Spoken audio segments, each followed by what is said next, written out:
Vamos abrir a nossa Bíblia em Romanos, capítulo 1, a partir do versículo 14. Vamos meditar um pouco na palavra do Senhor.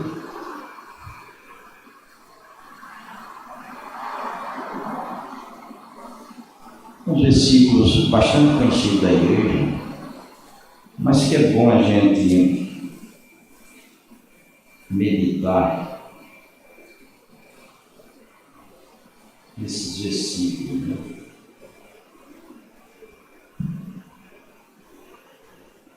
Romanos 1, 14 a 17. Diz assim: pois sou devedor a tanto a grego como a bárbaro, tanto a sábio como ignorante. Por isso,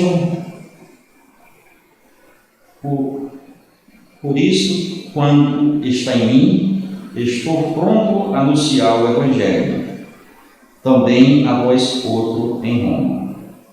Pois não me envergonho do Evangelho, porque é o poder de Deus para a salvação de todo aquele que crê, primeiro de Deus, também do grego, visto que a justiça de Deus se revela no Evangelho da fé, de fé em fé, como está escrito: o justo viverá pela fé.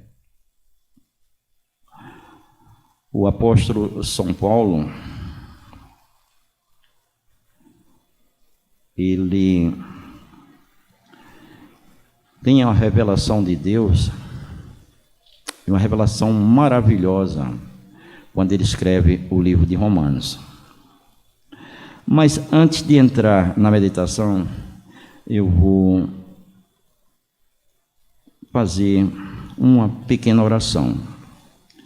Senhor, nosso Deus e Pai amado, Tu és a nossa luz, Tu és a nossa direção. A Tua palavra é luz para o caminho e lâmpada para os nossos pés. Pai querido, fala ao coração do Teu povo através da Tua palavra. Que a Tua palavra, ó Deus, possa nos conduzir nessa caminhada, em nome de Jesus. Eu reconheço, ó Pai, que sou pequeno, fraco, mas o Senhor é o Senhor da minha vida.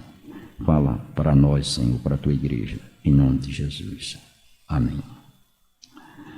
Irmãos, eu fiquei meditando nessa palavra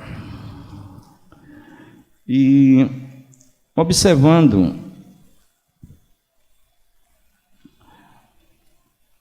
Paulo.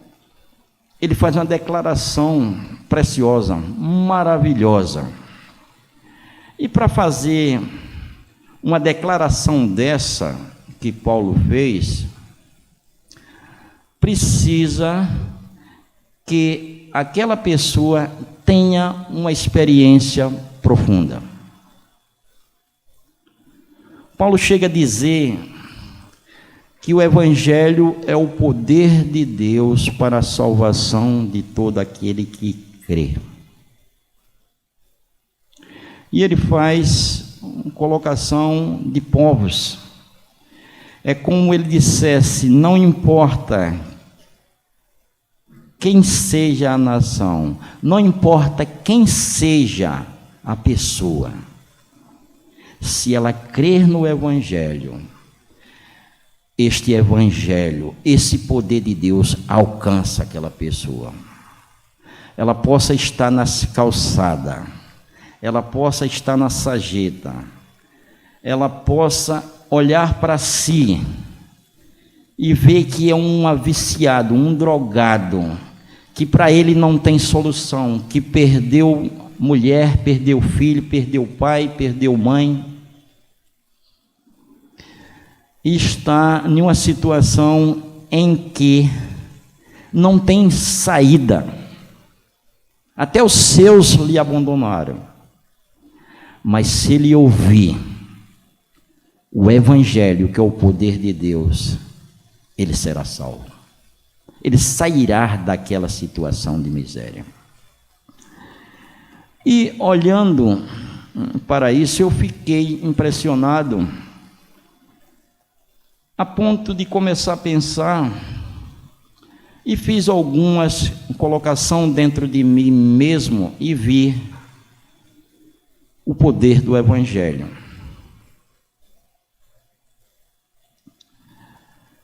Para não esquecer, eu anotei aqui, o Evangelho é a palavra escrita.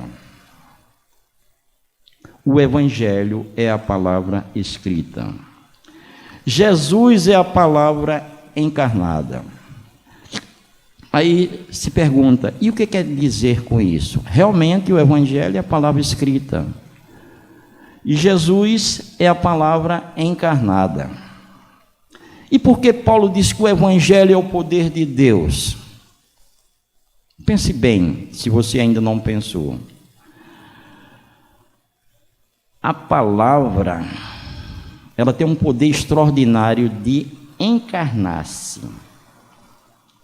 Ela encarna. Jesus é a palavra encarnada. Jesus é o Verbo. Jesus é o Evangelho é Jesus. Quando Paulo diz que o Evangelho é o poder de Deus para a salvação de todo aquele que crê, ele não especifica, é todo aquele. Inclusive, ele faz a colocação de gregos e bárbaros, sábio e ignorante. Ele faz essa colocação que é para qualquer um, é poder de Deus para a salvação daquele que crê. Eu fiquei pensando, realmente, aquele que crê,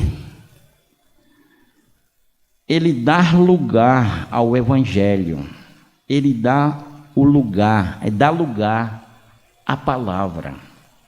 E quando você dá lugar à palavra, a palavra vem e encarna em você.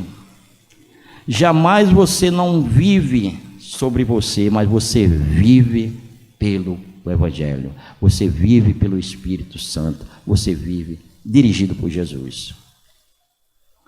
A palavra tem o poder de encarnar. Encarna. Seja em quem for. Você prega o Evangelho. Aí Paulo diz que eu sou devedor. Ele diz que era devedor a todos os povos, a grego, a bárbaro, a sábio, a ignorante.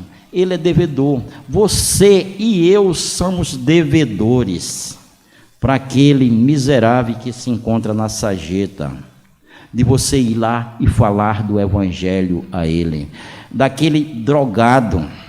Outro dia, fazendo a caminhada, é um rapaz conhecido lá, que ele fica drogado e começa a falar. Eu disse a ele, você quer ir para a igreja, mas Jesus é a solução.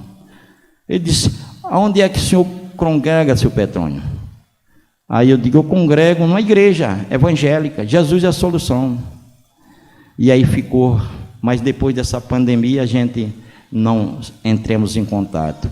Porque aquele que crê que o Evangelho é o poder de Deus para a salvação de todo aquele que crê, você tem que crer que o Evangelho é o poder de Deus, porque o Evangelho te alcançou. Não é você não vem para a igreja pelo seu querer. Você não lê a palavra por o seu querer. Você lê a palavra porque esta palavra já está encarnada em você. E assim como esse poder agiu na sua vida, ele é poderoso para agir na vida daquele que está na miséria, naquele que perdeu a sua família, sua esposa, seus filhos, enfim. E Paulo, ele tem essa consciência porque quem era Paulo? Paulo era mau. Paulo arrastava os crentes, a igreja, e metia na cadeia. Paulo era mau. Paulo chegou a ver Estevão sendo apedrejado. A Bíblia diz que as roupas de Estevão ficaram aos pés do jovem Saulo. Ele era mau. Porque até, irmãos, que você vê alguém receber um tiro, 2 tiros, tudo bem, mas se você vê alguém sendo apedrejado, é uma morte triste.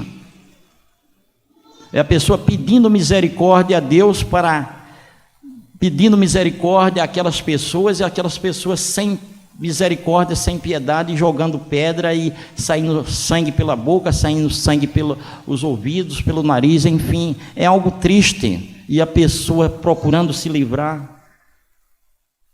Eu já nunca assisti alguém, sim, em filme, né? Mas ao vivo, não, sendo apedrejado, mas é triste.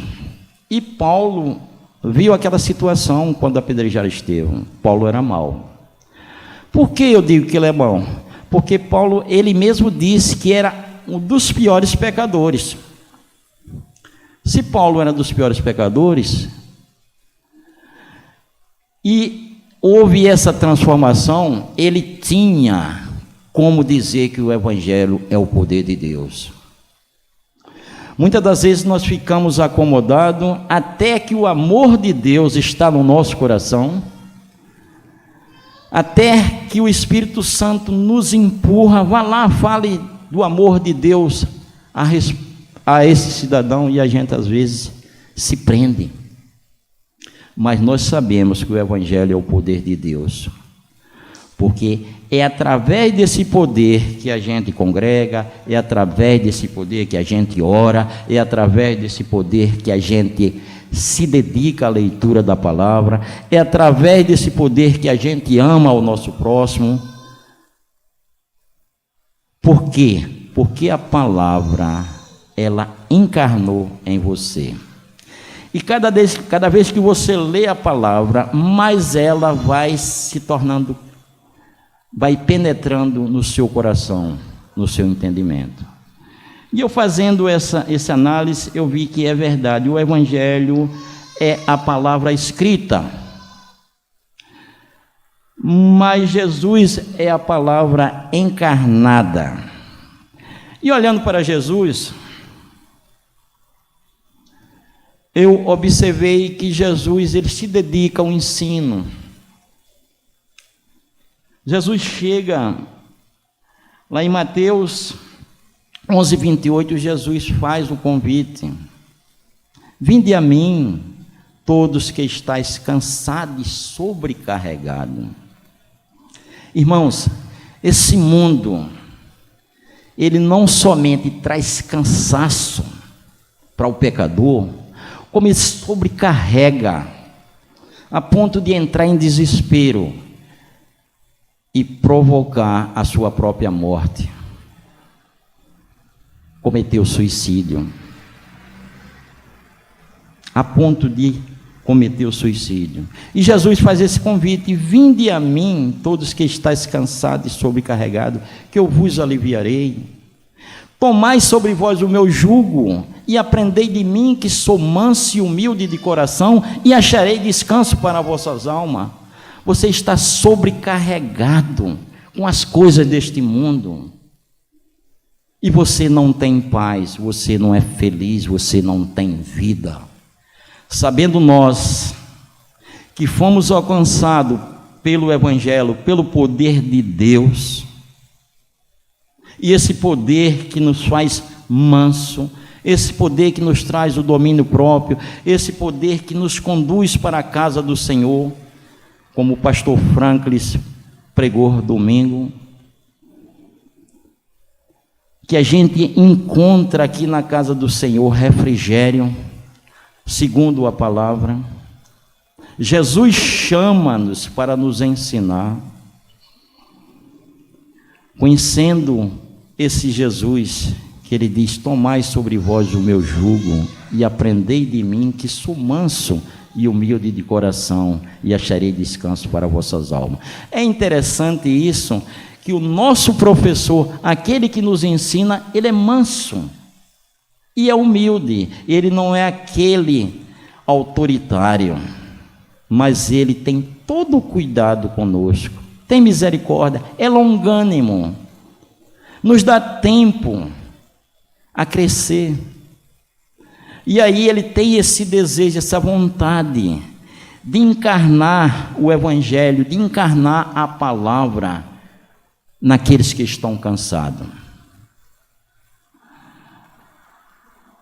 João 16:33, o próprio Jesus diz: estas coisas eu vos tenho dito, ou estas coisas vos tenho ensinado.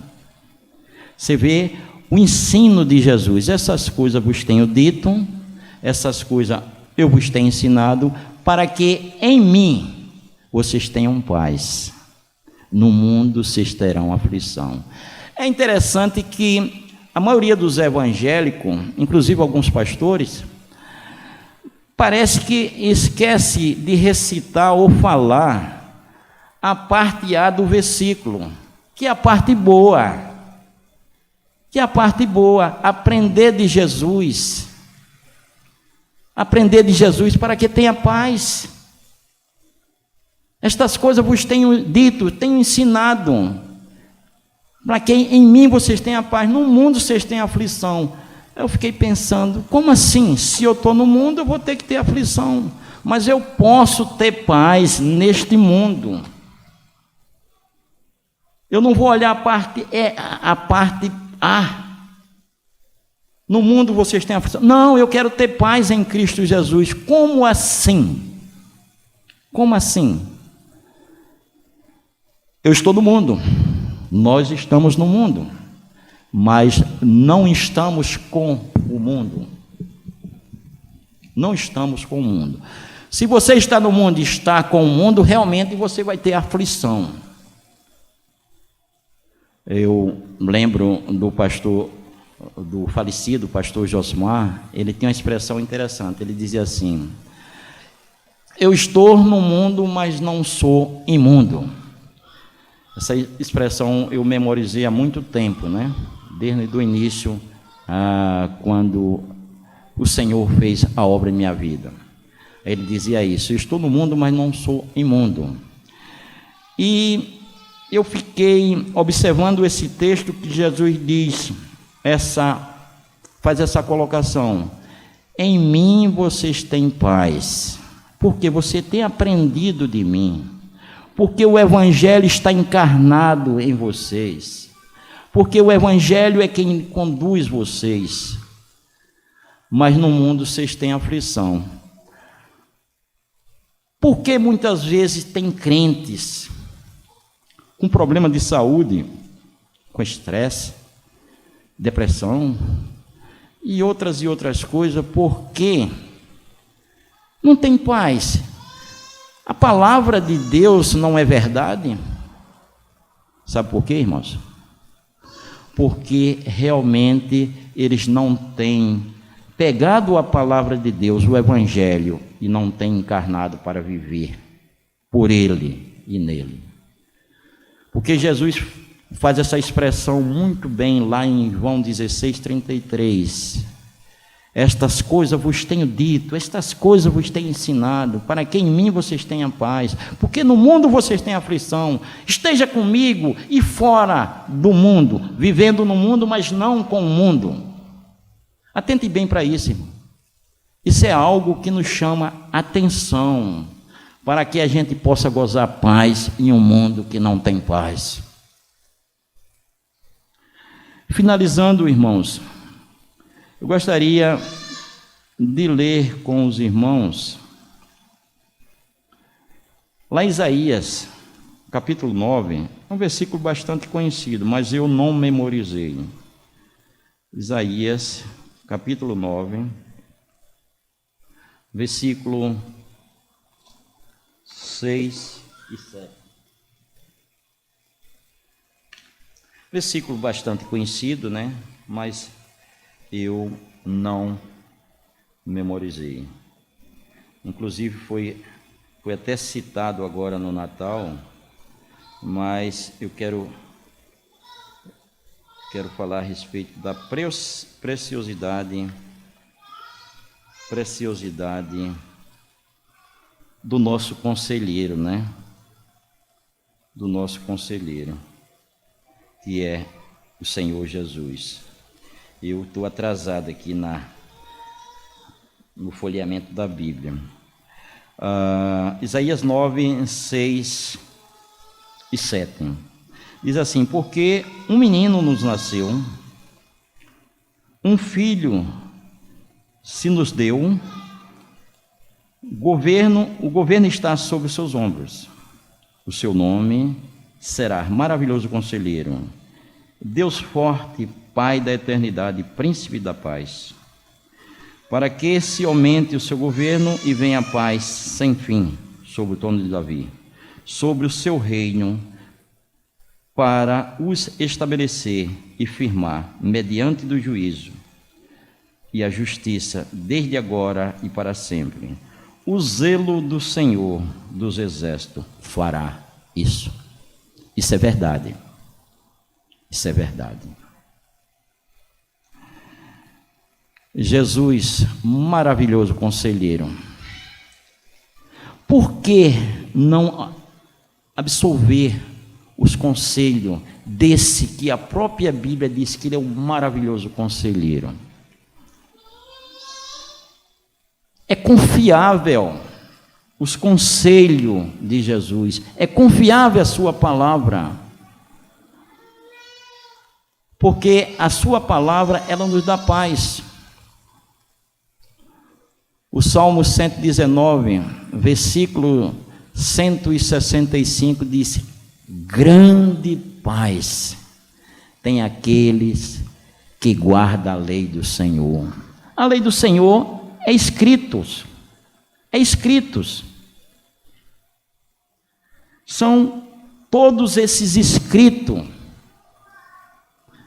E Jesus é um maravilhoso conselheiro. Ele aconselha como? Através da sua palavra. Ele é o Pai, o Deus forte, o Pai da eternidade. A nossa vida não está limitada a esta terra. Nós somos um povo que a nossa esperança não morre. O mundo diz que a esperança é a última que morre, mas nós somos um povo que a nossa esperança é eterna, porque a nossa esperança está no Pai da eternidade. O príncipe da paz, se ele é o príncipe da paz, não pode nos dar paz, ou tem alguma coisa errada. Nós não estamos seguindo o ensino de Jesus, para que nele a gente tenha paz. Nós estamos seguindo o ensino do mundo.